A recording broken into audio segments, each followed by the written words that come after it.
জন্য এই ইসলাম ধ্বংস ধর্মকে শেষ করার পায় তারা পূর্বে যখন চালিয়েছিল তখন প্রত্যেক যুগে রাসূল সাল্লাল্লাহু আলাইহি সাল্লাম নবীগণ এসে নারায়ে তাকবীর, নারায়ে রিসালা। হযরত মাওলানা কাইয়ুম সাহেব, হযরত মাওলানা কাইয়ুম সাহেব, নারায়ে তাকবীর, নারায়ে রিসালা। আমাদের বিশেষ অতিথির আগমন, শুভেচ্ছার স্বাগত, বিশেষ অতিথির আগমন, শুভেচ্ছার স্বাগতম। মাশাআল্লাহ, মারহাবা। আমাদের বিশেষ অতিথি মাওলানা কাইয়ুম সাহেব কুমিল্লা থেকে আমাদের মাঝে এসেছেন। আল্লাহ পাক যেন হায়াতের মধ্যে বরকত দান করে, সকল বলে আমিন। প্রিয় সুধী, আমি আপনাদের সম্মুখে পবিত্র কালামুল্লাহ থেকে একটি আয়াত এবং রাসূল সাল্লাল্লাহু আলাইহি সাল্লামের অসংখ্য অগণিত হাদিস সমূহ থেকে ছোট্ট দুইটি হাদিস তেলাওয়াত করেছি। আমি ইনশাআল্লাহ এইগুলি নিয়ে সংক্ষিপ্ত আলোচনা করব। আল্লাহ পাক রব্বুল আলামিন বলেন, আউযু বিল্লাহি মিনাশ শাইতানির রাজীম, বিসমিল্লাহির রহমানির রহিম।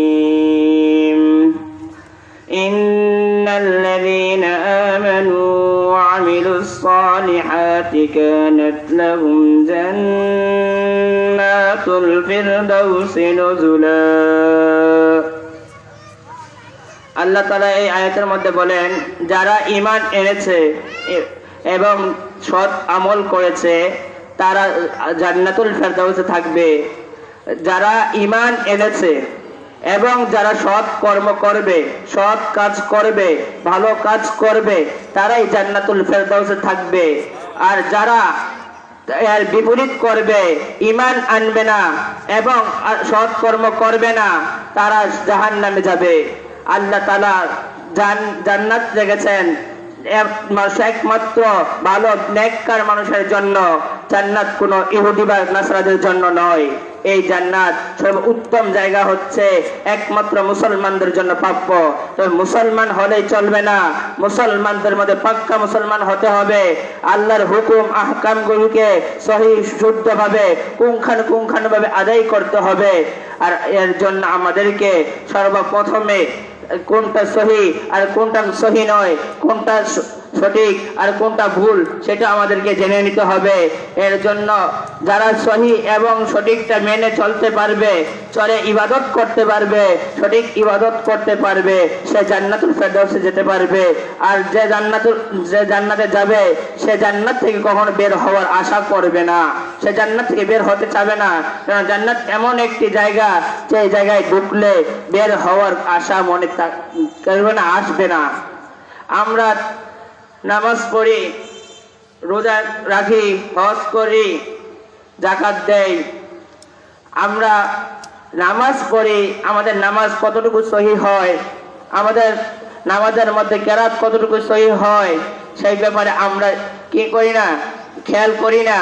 আমরা এসব ব্যাপারে, আমাদের ইবাদতের ব্যাপারে, আমাদের ইসলাম ধর্মের বিষয়ে অনেক বিষয় নিয়ে আমাদের মাঝে ছোট ছোট বিষয় নিয়ে দ্বন্দ্ব হয়, কিন্তু বড় কোনো বিষয় নিয়ে দ্বন্দ্ব হয় না। মুখ্য বিষয় নিয়ে আমাদের মাঝে দ্বন্দ্ব হয় না। ও ছোট ছোট বিষয়গুলো নিয়ে, মুস্তাহাব বিষয়গুলো নিয়ে আমরা মুসলমানরা দ্বন্দ্ব করি। এগুলোর পিছনে একমাত্র ইহুদিদের ষড়যন্ত্র রয়েছে।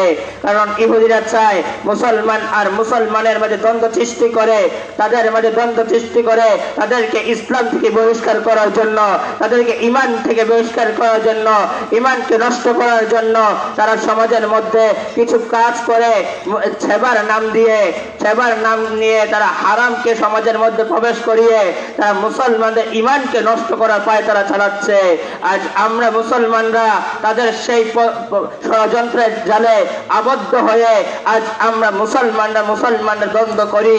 এটা আমাদের নিজেদের একমাত্র বোকামি, এছাড়া আর অন্য কিছু নয়। বলুন ঠিক কিনা?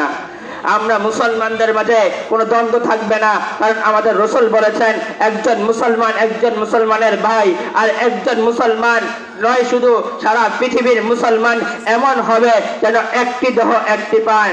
যেমন একটা মানুষের শরীরের মধ্যে যে কোনো অঙ্গ থাকে, তখন একটা অঙ্গের মধ্যে কোনো আঘাত খায় তাহলে পুরো শরীর তার সেই আঘাতের বেদনা সহ্য করতে পারে, টের পায়। ঠিক সারা বিশ্বের মধ্যে আমার মুসলমান ভাই যেখানে নির্যাতিত হবে, আমার দিনে আমার অন্তরের মধ্যে সেই মুসলমান ভাইয়ের ব্যথায় আমিও ব্যথিত হব। বলুন ঠিক কিনা?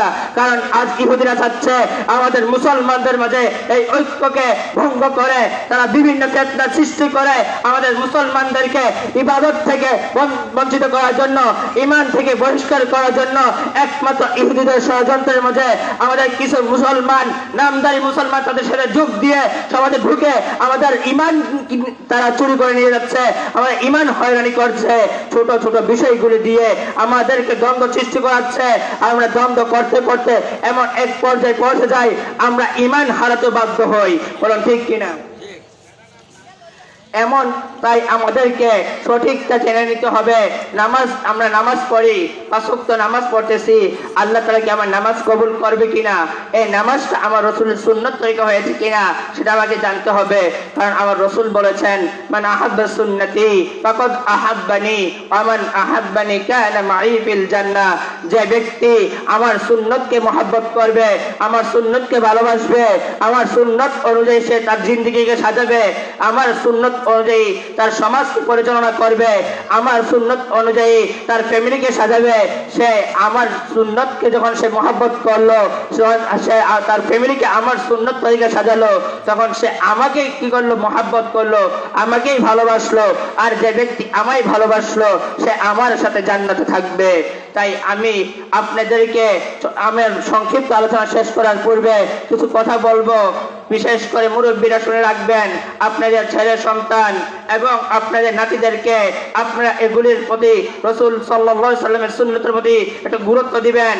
আজ সমাজের মধ্যে ইহুদিদের বিভিন্ন চাল আমাদের সমাজে এখন দেখা যায়। আমাদের মুসলমানদের পোশাকের মধ্যে আমাদের মুসলমানদের রাসূলের সুন্নত দাড়ি, সেই দাড়ির মধ্যে ইহুদিরা চাল ছেড়েছে, এবং কি আমাদের দাড়ি চুল এর মাথার চুল রাখার মধ্যে ইহুদিদের অনেক স্টাইল ঢুকিয়ে আমাদের সেগুলির মধ্যে তারা ষড়যন্ত্রের একটা গুটি সাজিয়ে দিয়েছে।